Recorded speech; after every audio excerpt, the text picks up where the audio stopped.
Welcome to Keep It Humane, the podcast, where we dive deep into topics surrounding kindness, compassion, and creating a more humane world, whether it's in our communities, in the workplace, or in the world of animal control and shelters.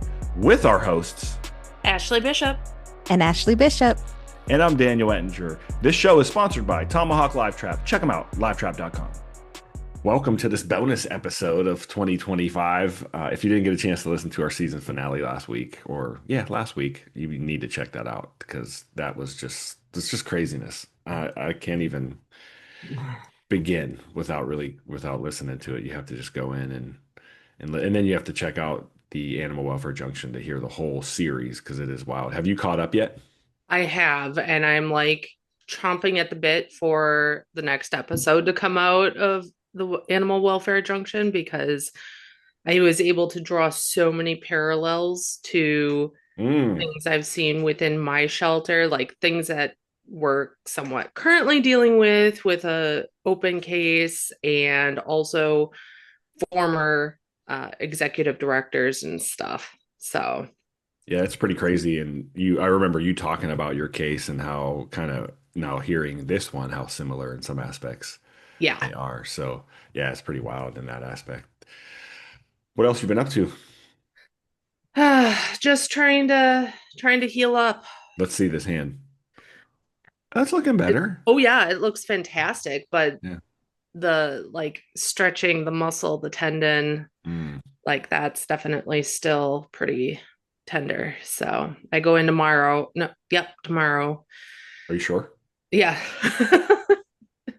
I had 3 days off, so it's kind of a blur as to it really wasn't 3 days off though, because I was wrangling children for a play. Mm.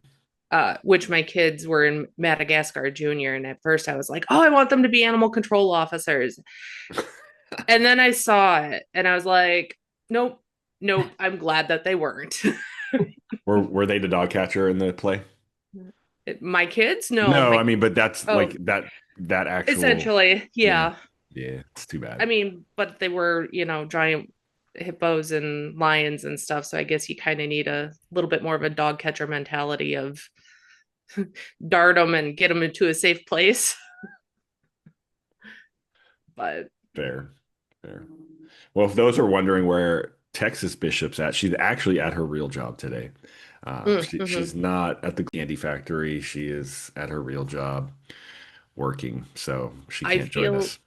I feel like between her crew and I, we should start a um, dog bites survivor support group. You might need that. You really might need that. Yeah, But that's too bad. Yeah, she was texting us last night about that, so it's rough. yeah, yeah. Well, I don't have much. I'm a painter now. I apparently paint things. So Oh, yeah, I just had like this. I had this. canvases or walls? No canvases. I had this like I don't know what. Well, there's as I moved into this new apartment, I had this spot, and I was like, I need something there. It's missing, and I needed like a specific rectangle. So I just bought a canvas and painted the galaxy or the universe, not the galaxy, the universe. Yeah, Oh, just and you're not ran. going to show us it? I don't know how I'll have to send it in the text chain because yeah. Okay. Yeah, I'll send it to you now so you can look at it. And then I guess I could put it in the YouTube video, but this podcast is not about me or the galaxy or the universe. It's more It's so about changing the universe. yeah, yeah, Ooh. that's a good segue. And I think we should introduce our guest, Nina Jackel with uh so Lena, you're with the Lady Free I can't see Bishop. It's only when you and me are together. When it's me and Texas Bishop, we're fine.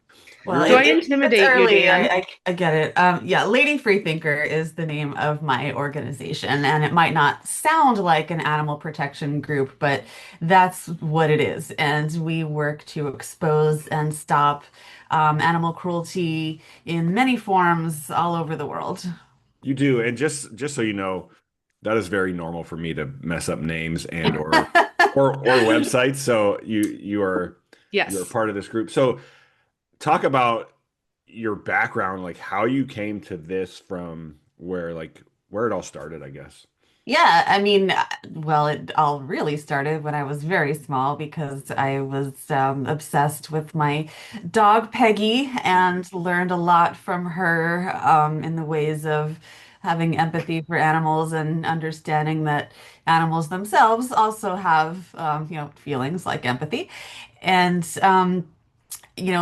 I didn't really do a whole lot with, activism until a little later in life. But I was working as a journalist and wanted to, write about the things that really mattered most to me. When you're a freelance journalist, you're taking on assignments based on whatever the editor wants. You don't usually get to pick and choose. And so I started a little blog called Lady Freethinker where I could um, have my own platform to write about what I wanted to. And it turned out that I really wanted to write about animals because even though the intention was not necessarily to, be an animal focused platform, it very quickly turned into that. And the more I sort of learned about animal issues and in doing research and even from other journalism assignments, the more I kind of saw just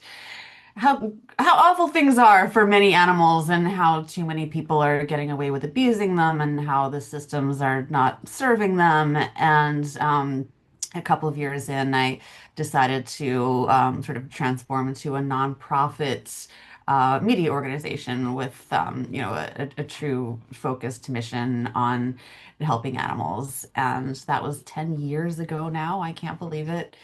And since then, we've grown and expanded our programs to do investigative work and also to provide grants to small local rescuers on the ground um, who are, actually saving the animals' lives. And I have so much respect for, people on the ground, people like you who, are working hands-on with the animals and just making a direct impact in their lives. And even though we don't do that on the ground work ourselves, we do a lot to support those rescues and not just with the grants, but also by, writing news articles about the work that, rescuers are doing and, just kind of stressing that importance.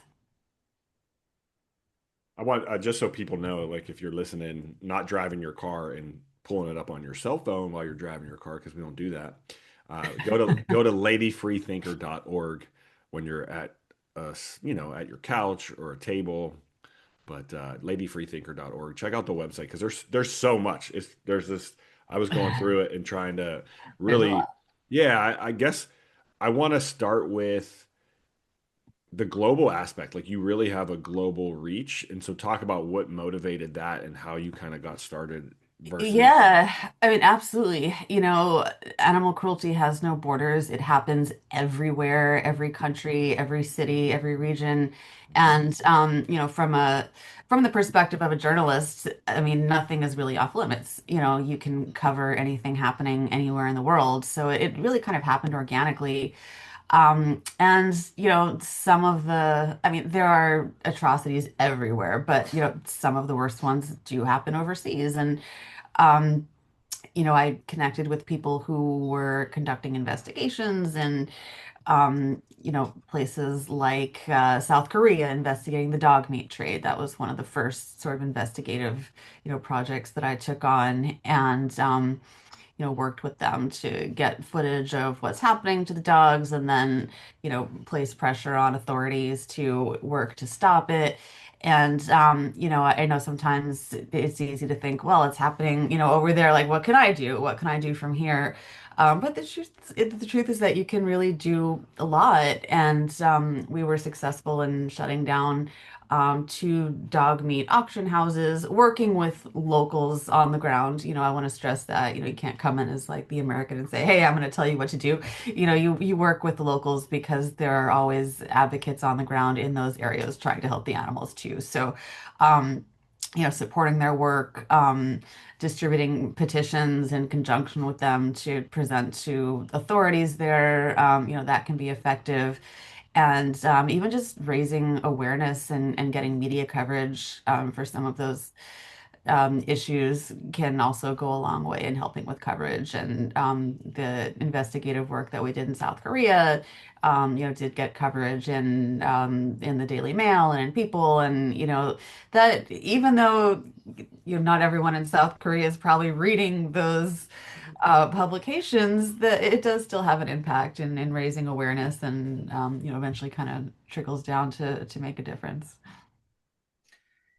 If you had to pick the top project Hmm. in your last 10 years Wow. that like just was like your biggest success story, which one do you think it would be? Biggest success story. Even if it's just for you personally. That is Yeah, such a good question. honestly, one of the first is still, you know, one of the victories that I'm proudest of because it kind of showed me what a difference you can make even as a small organization. Back then very, very, very small. So one of our first investigations was in Chile. We had someone there who knew about these dogfight rings and knew about a location where somebody was breeding dogs and also kenneling dogs and roosters for fighting. And he was kind of infamous, honestly, but somehow, the operations went on. And so a very scrappy investigator that I was working with, local, went in with a GoPro and just got some footage of the kennels. And, it was really heartbreaking. There were, dead puppies on the ground, and, the dogs were just kept on these short chains with like just almost dried out bowls with just a layer of green slime in them. Like, they hadn't had any water or food in a very long time. Um, and she took that footage and she went to the authorities and sort of miraculously, like now thinking about it, they actually went in and they raided the place. They rescued all of the dogs and then ended up prosecuting the perpetrator, and he actually ended up getting the longest sentence for animal cruelty in the history of the country of Chile. It was kind of a perfect storm because they had just strengthened their animal cruelty laws. So now, the sentences could be more, I would say suitable. And so, when we first started that, like I had no idea any of that would happen. It's just like, all right, we'll go in and see what we can do, and no real goal, but like let's just expose this guy. Like let's, show what's happening. And, the results from that, especially so, kind of early on in the formation of the organization, is about 2 years after it became an official nonprofit, which I mean, it's not overnight, but in the scheme, it's, a pretty short time. To have that sort of impact, it meant a lot because it's like, yeah, like keep doing this. You can actually make an impact. You can actually change things. And, sometimes when you have the will and a little bit of knowledge, you can make a tremendous difference. Nina, did you expect advocacy work to be what you're doing today? Absolutely not. No way, no how. No, it's strange where things take you. Because you're always learning of new issues, new abuses, and that's also one of the hardest parts about it is that you're always learning about new things. And it's like, oh, I thought I'd seen the worst. Oh, nope, here's something else. No, absolutely not. Today one of our biggest campaigns is working to fight animal cruelty and really torture videos on social media. Sometimes I wish I'd never learned that this existed, to be honest, because it's very hard. Um, it's hard to watch, and sometimes you have to watch it in order to report it and try and stop it. But I would have never thought that I would be so immersed in some of the most, horrific forms of cruelty. But I'm also happy to be working to stop it, but it's nothing that I would have ever dreamed that I'd be working on when I first started this, honestly. And for those, I mean, the PACT Act is what gives us, when I say us, it's not really us Yeah. specifically, but gives the enforcement abilities to go in and investigate further. But those and so the PACT Act is preventing animal cruelty and Yep. torture that was passed in 2017. Does that sound 2019. 19? Thank you. Yes. Um, and it's still a difficult journey for those because you have to, Extremely, yeah. extremely. Don't get me started on how difficult it is to prosecute under that, but there are some limitations to it. One of them being that in order to qualify as a crush video, I don't want to give anybody any tips to be saying No, this. no, I Let's don't just think, say, yeah. let's just say that there are very specific sort of requirements, and then the people who are actually doing the investigating have to look for these very specific things to build their Mhm. case. Um, and then, it only really applies to federal, I mean, it's a federal law, Mhm. obviously. So it still makes it difficult to prosecute in various states. And certain states do have laws against animal crush videos. Oregon recently passed one, which is amazing. And other states have legislation to block crush videos as well. But even just the term crush video is so sort of outdated because it's like the psyche is still in this era where these videos consisted of like a woman in like a sexy high heel like crushing a small animal for fetishists. But the world has just grown so far beyond that, and there's so many other different types of videos, being shared online of zoo sadism that don't really, qualify as what you'd call a crush, even though the definition of crush is broad under the law. It includes any sort of, mutilation, dismembering, killing, crushing, burning, drowning, any of that stuff. But the fact that we still call it crush, like, just sort of shows how kind of far behind we are in that. And unfortunately, the zoo sadists are um, not far behind, and they're finding, new and encrypted platforms to share these videos and to purchase them, and doing all they can to subvert the law. Most people don't take the, maybe not take the time because that's not the right word to use. Most people don't realize what is really going on out there, like outside of your world, right? So, like, for us, and I can speak for Ashley and I, like, we coming from the animal control, animal cruelty enforcement side, that's usually on, what would you call that? Like would that be a macro level? I don't know how you do all this. Micro, macro. There's like ways to terminology this, but it's within your own county, it's within your own city, right? And Yeah, so I'd say it's micro. micro. But then you Yeah. start to expand out, and what you were just talking about, it's rare that you get these calls for some of these crazy types of like just dark, very Yeah. morbid types of crimes. As it should be. I'm glad it's rare. But Glad it's rare. Yeah. the caveat here is, and I use this term all the time, or not term, analogy all the time, is that like if you can just think outside of your bubble, these things are happening. So, and it's happening closer than you think. So somebody may in because we're in Southern California, Bishop, you're definitely where you're at, cows, horses, all that Hmm. weird stuff happens all the time. But like somebody is doing something horrible, and it's just how do we prevent it? How do we get the information? How do Right. we continue to, um, I guess, for us, help stop it from happening? Yeah.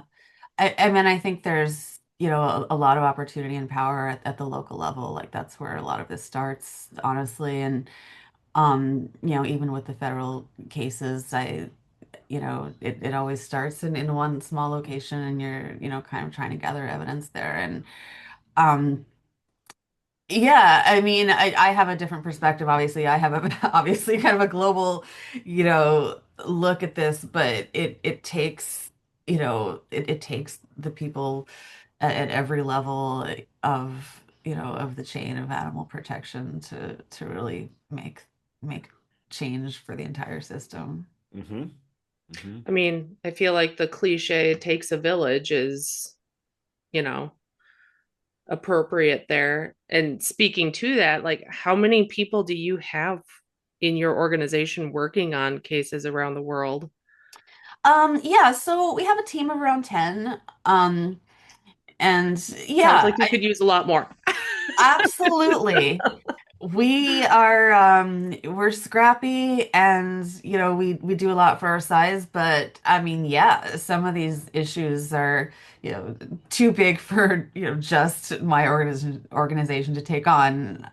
But I think that that's where the power of coalitions come in. And I love being a part of these groups. Like we're part of the Social Media Animal Cruelty Coalition, which is a global group of activists from all over the world who are, all working to stop that issue. Um, and there are, coalitions for many different issues. And I think that when, groups join together, that's where we can really, elevate everybody's voice and, maximize their impact. I, for our listeners, I'm scrolling through right now your page of victories, and by Mhm. page, I mean 25 pages of victories, and Well, there's how many, like, yeah, and maybe there's multiple stories of, the same victory, but the fact that there's 10 of you in 10 years that have gotten to the point of 25 pages of worldwide victories is incredibly impressive. oh, thank Incredibly you. I impressive. appreciate that. Yeah, some are stronger victories than others, but yes, I mean, we have worked very hard to make an impact, and following up on these cases and on these issues is Well, important, and we like to post things there. Yeah. and you always have to have one step forward, right? Like Hmm. you always have to be moving, even if it's a tiny step, it's still a forward step. Exactly. And a Yeah. win is a win, Nina. Like, don't undersell that. Okay, I know. Yeah. What am I doing? Dude, a win is a win. I want to try to, I, I've learned in our industry, and I want to, because I want to relate it back, is like, we look at for just our when I say our industry, like the municipal animal control or the humane society animal control, we're looking at it from like pets, domestic pets, mostly.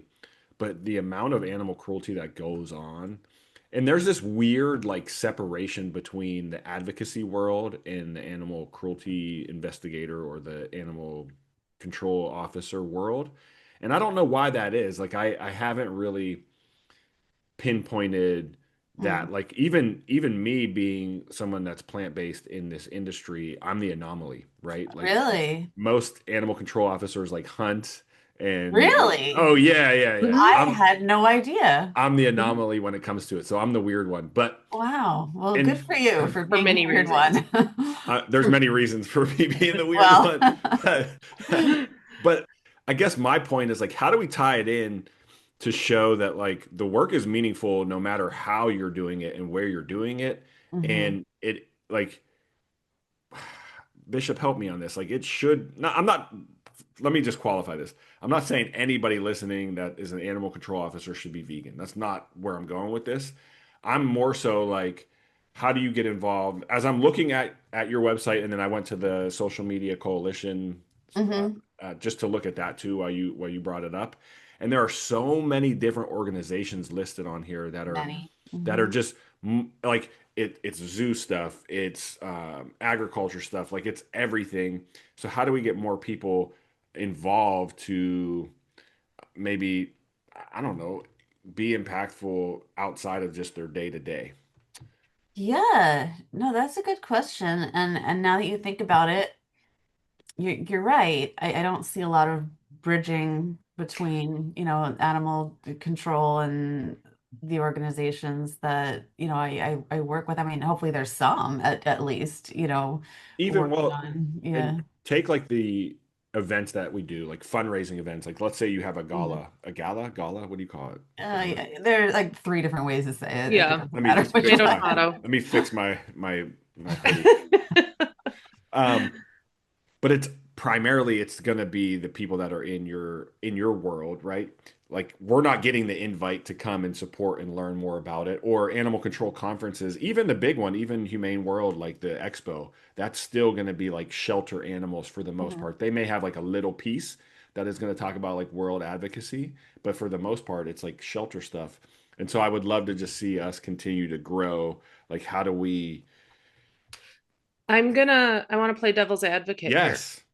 So I agree that we should be maybe opening up lines of communication and kind of knowing where each other is at. Hmm. However, um, I think that this kind of falls in if you look at animal control versus the police, where we need to have our own specialties because there's so many nuances amongst it Sure. that you need to actually be able to specialize and know your stuff the best of your ability instead of having to have this wide range of knowledge because you're not going to be able to get as deep and be Yeah. able to do as much So then. are you saying focus on what you do well?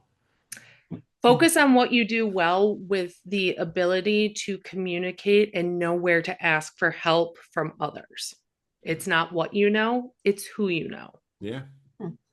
I mean, that's Yeah, I mean, I will say that even among animal advocacy organizations, there's not as much collaboration as you think. And, But that's where I'm saying, like, there should be some, like, there should be some, but at the same time, everybody does have their own specialty. And every once in a while you'll hear somebody say something like, "Oh, well, why don't all you groups just, join together and like, work on, every issue together?" And I mean, the reason for that is, I mean, everybody has their own method and their own mhm. perspective. And even to get animal advocates to get along, it doesn't always work in terms of, what they think is the best way to approach a situation or, um, I mean, there are 1,000 different ideologies. So just because, you generally want to end animal cruelty doesn't necessarily mean that you're just going to be able to, all of a sudden wake up and work side by side with another organization. But that doesn't mean that you can't and shouldn't join forces and,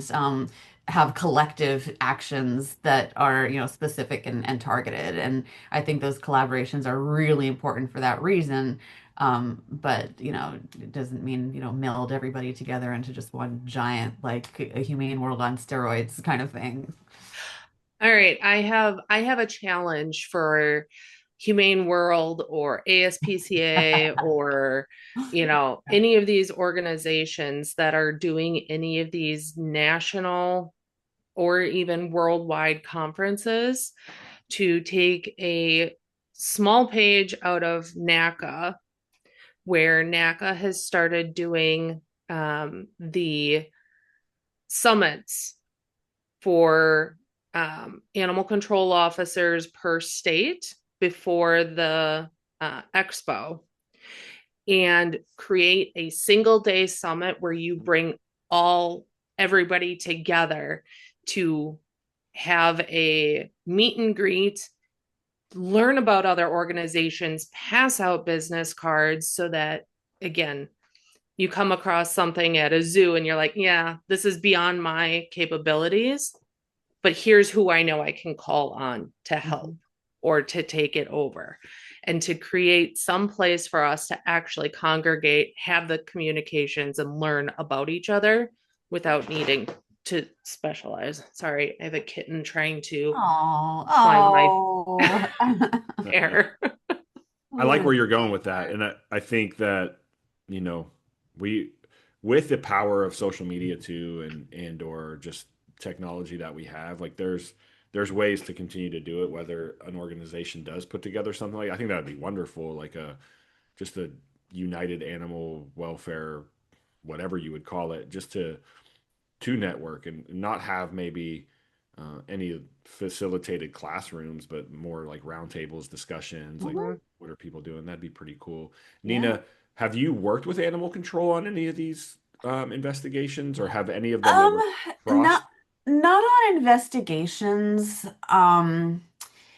There have been some sort of communications here and there, but generally just to, usually ask questions about specific cases or, check the status of something. But in terms of collaborating on, campaigns or investigations, absolutely no. Actually, yeah, sorry. Like No, it's not on purpose. but the reason I bring it up is Yeah. that because the advocacy world is just so different. And I go to the Netflix documentary Don't Fuck with Cats. And Hmm. if you're familiar with it, you know that like there was a group of just, and these people weren't animal welfare advocates necessarily. They were just Keyboard doing, warriors.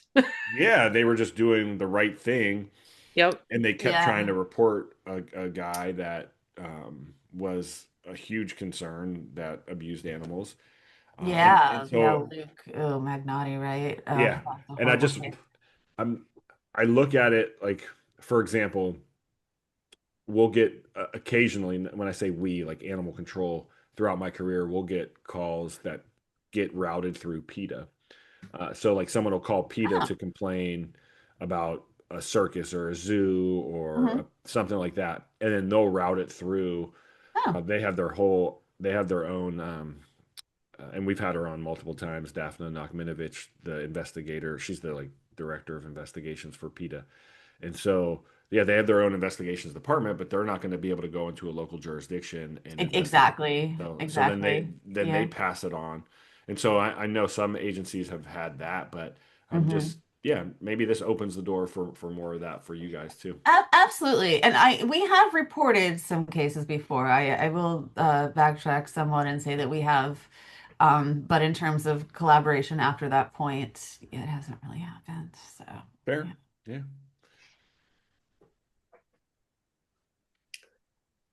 If somebody had something though that they were like, I'm struggling to get something done about it. I need I mean, I feel like in animal control we've all had those cases too where we're like there's something here, but we don't have the time or the resources to be able to dig into it. Yeah. Is that something that your organization can be contacted about and like can Um, tips be given to you guys? yeah, absolutely. So for animal cruelty that people see online, we have sort of an e-hotline report posts at ladyfreethinker.org.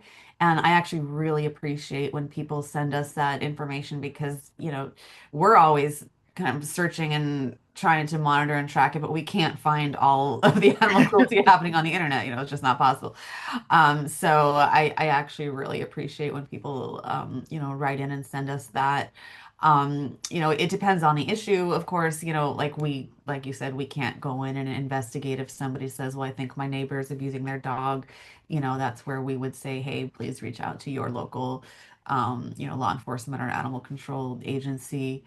But in terms of, I would say the more kind of systemic issues that we could campaign against that, yes, I mean, so much of the work that we do comes from tips that people send in.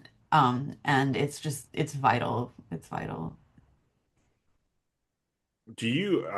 I sometimes go down the road of history because obviously, the more we know about history, the better we can be prepared for the future. Hmm. Are you familiar with Carolyn or Caroline? Carolyn? It's probably Caroline in the 1800s, right? Or would it be Yeah. Carolyn? Caroline Earl White. Yeah, yeah, she was a suffragette, right? Was she Th- the is she the suffragette maybe I'm thinking of somebody else. Did she found the She, anti-vivisection? correct. Yeah, Yes. okay. Yeah, yeah, yeah. Okay. What were you calling it before that? Okay, no. Well, suffragette is, I mean, I don't know that term. basically, well, I mean, it's a women's rights Oh, activist. So okay. I think she was a suffragette also, That but makes but that would but I make could be sense. wrong. I mean, back in those days, a lot of women who were fighting for equal rights were Yes. also animal advocates, and she might have been one of them, but I also could be way off. So, I bet you're right, honestly. I just have never heard that term before. But oh, right, really? so she was part of the anti-vivisection, and then she started her own animal welfare group, which is still known as the what do they call it? It's the women's I always mess this up. I mess a lot of names up. It's in Pennsylvania. It's the first animal shelter in the country, Mm-hmm. and it's the women. I don't want to say Humane Society because that's probably not right, but I'm going to look it up while we talk. And so I feel like you're kind of doing similar work that she did uh, in the aspects of like just creating an organization that really hasn't been done before to prevent this cruelty that's happening throughout the world. Oh, that's a huge compliment. So thank you. I guess I just play it by ear a lot, and it happens organically, and you see cruelty and you just want to do something, anything about it, and you do what is within your skill set and your power to do, you know. But the That's biggest thing there is that you are doing. Yeah.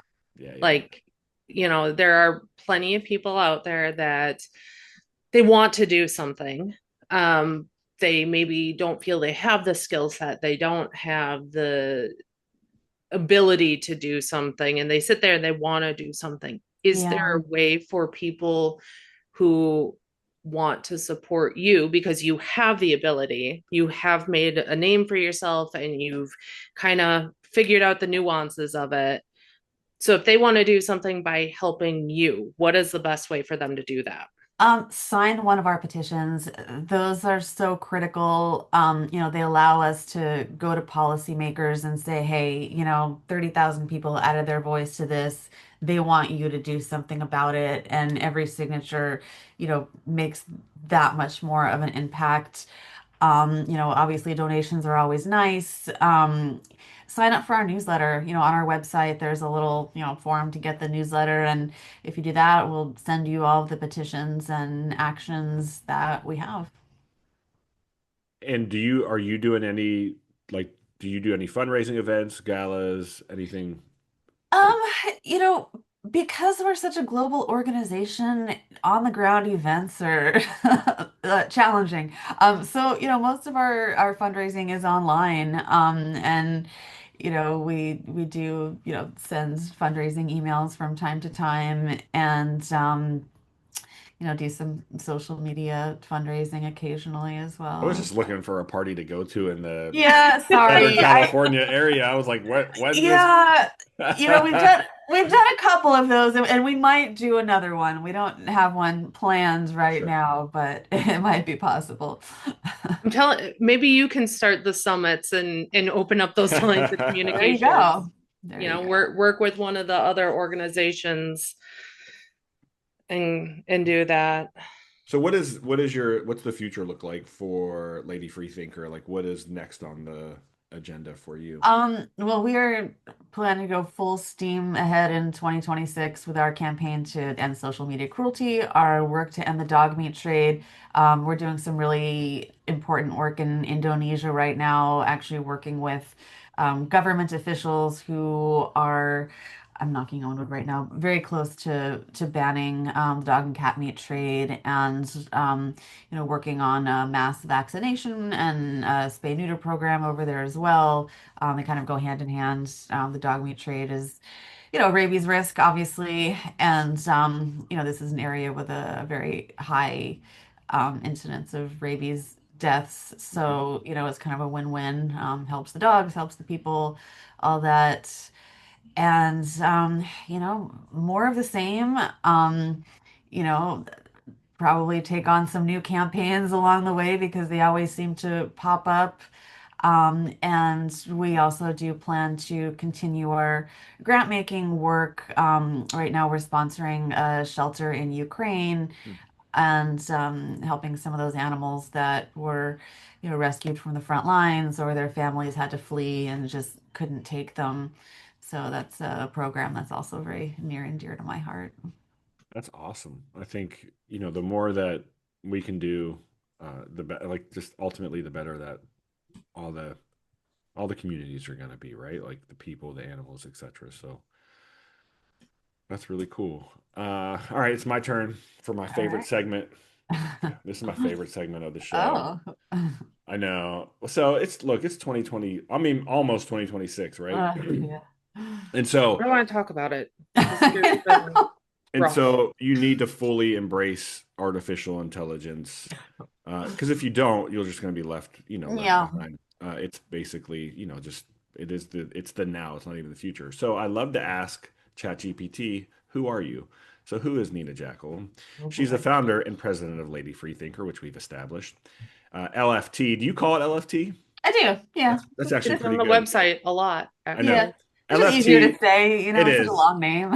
Exposing animal cruelty, publishing investigations, running petitions, funding rescue groups, and advocating for policy change. So we got that. We knew that. This is good though. This is fun. Let's see if it. We want to see if it uncovers something that we didn't Yeah, I talk was about. gonna say be nice. If they're nice ChatGPT. I don't think there's anything wrong. Like you seem like a very wholesome person. We try. Prior to founding LFT, she worked as a journalist and also worked for another animal advocacy nonprofit. I She think studied philosophy in college, and yes, she has said this has shaped her belief that humans can become more compassionate through ethics, reason, and awareness. LFT began as a personal blog, which has explored social media and animal rights issues. It later evolved into a large advocacy organization. There's a lot about you. well, I'd say medium size. Large might be pushing it. I mean, hey, this is AI. Don't. All right. I'll take it. I'll take it. I'll take it. Can conducted undercover investigations in places like Chile, South Korea, Indonesia, and Thailand. Your published exposes dog fighting, live animal markets, wildlife entertainment, and cruelty breeding operations. Help shut down or reform several operations through investigation, media pressure, and petitions. Provided grants and direct aid. See, this is all the stuff you already talked about. This is Actually, great. quite accurate. Yeah. Hold on. This is cool. So, a dogfighting investigation in Chile that led to the rescue of dogs and a lifetime animal ownership ban for that person. I think you talked about that. Yeah, that was part of the. This one I don't think you did though. An undercover investigation into a school hunting contest involving Oh, children yeah. killing possums. In New Zealand. That's Yeah. horrible. Oh, Um, no. Let's see here.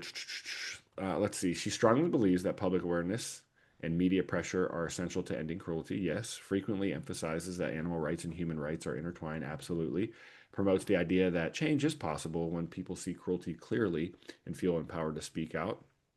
And then last, she writes articles, produces investigation reports, and oversees content for LFT's website and campaigns. Has been interviewed by media outlets and invited to speak about animal cruelty investigations and advocacy. Lady Freethinker has grown into a widely recognized digital advocacy platform with high profile petition campaigns and global supporters. So there you go. Ooh, all right. But it didn't, you know what it didn't say? Do you have any pets? Oh, yes. I grew up as a dog person, and then when I got my first cat, in my 20s at some point, a little rescue kitten, something flipped in my brain, and now I'm a huge cat person, which fits because I don't have a ton of space anyway. So we have three cats. Okay. Well, three of our cats, I guess you could say, who live indoors, but there's a whole bunch of cats who live outside that call our backyard, at least a feeding ground. So they're not technically mine, but we have a pretty hefty population of I would say community cats in Los Angeles, and you can't find them all homes, but I do like to try to feed them. And Since you're good with campaigns, maybe you could help me with this cat tattoo challenge. cat tattoo challenge. Oh, geez, Dan. Yeah, we can save that for another time. Yeah, it was an accident and pun intended. I mean, I guess if you think about it, like the whole Yeah. thing, it started as like kind of an accident, and now there's 26 cats on my leg. Wow. He drew 20. here's the short version of it. He drew some cats on a board during a class. A couple of the students took pictures, went and got tattoos. Dan started this where if somebody draws a cat and gets the tattoo of the two cats he drew, he gets their drawn cat on Oh, him to wow. I hope promote. you have some good artists in your No, class. it's horrible. No. It's awful, which is why I won't get it. You can go if you really want to see it. I dedicated a whole webpage to it. It's Okay. keep it humane /cat two. It's Okay. I'm checking it out. That's You for you sure. definitely need to above the cat stand. I'm gonna add it. Spay and neuter. Yeah, spay and neuter, and Yeah. then Bob Barker. Oh, Bob I Barker. should or put the Price is Right logo on my leg. Yeah, something like that. You need to So somehow. stupid. I mean, you are all in now, Dan. I have to get one. I haven't gotten it yet, and I apologize. I'm still, with the government shutdown, I haven't been back to Fort Leonard Wood, Oh, so I Mm. haven't. Fort Lost in the Woods. That's usually where I go get them, but oh. it's fine. It's fine. Do you have anything else that you want to make sure our listeners know, Nina, before Um, we wrap up? Boy, I think we've covered everything. You were very gracious in asking me how people could help, which I answered. Sign a petition, go to our website, get the newsletter, visit us on social media at Lady Freethinker on pretty much everything. What's your favorite platform? Well, to be honest, I don't really use social media. I mean, I for don't Lady really have Freethinker one. though, like for Um, for I the for the I'm org. yeah, I mean, I actually, God, the thing is, I've seen so much horror on all of the social media platforms that I'm just not a Over it. fan. Yeah, I mean, when you've watched so many baby monkey Mm. torture videos on Facebook, you're just like, yeah, that's my favorite platform. I can't Right. do it. I can't do it. I'm sorry. No, I I love just I meant for like the org though, like how Oh, okay, yeah. But yeah, I yes, went way off on a tangent with it's that. okay. It's Follow not. Follow us on Facebook. That's the Thank you. best place to follow us, actually, because Facebook lets you, lets us post links that take people to work. Like Instagram, you can get a lot of eyeballs, but it's a little annoying because, like, if we want to share a petition, like, they won't let you post a link to it, which Oh, is you have to interesting. say, like, link in bio, and then people have to go click over to your bio to get to the link. So follow us on Facebook where you can actually, like, just have a link to click on a petition or an action or whatever it is to do it. I'm following you now. Thank I you. just followed and I actually created my a post on my personal page just telling people like if you want to help, just sign the petitions. Thank Like you. it's free, it's easy. Sign the petitions and do some work that way. Hmm. Absolutely. It's I appreciate that. Thank you very much. Well, yeah. Nina, it's been a pleasure, and you're always welcome back. Or if you have a campaign going on that you want us to talk about, if you're not Oh, available, just send us the info. We'll make sure we chat about it here on the program. We really just appreciate the work that you're doing and really bringing awareness to some of this really harsh and horrible treatment of animals. And or yeah, just, well, yeah. thank you. Thank you so much for having me. It's been such a pleasure to speak with you both. That was a lot of fun. And I don't like getting up early in the morning. So when I say that, if I was slurring a little bit, that's why I'm not a morning You person. are all good. I But wish no, I it's had been a that pleasure. problem. I've been up since 5 a.m. So. Oh, yikes. Well, thanks for listening. As we like to say here on the show, let's continue to help people Help animals. and keep it humane. Keep it humane.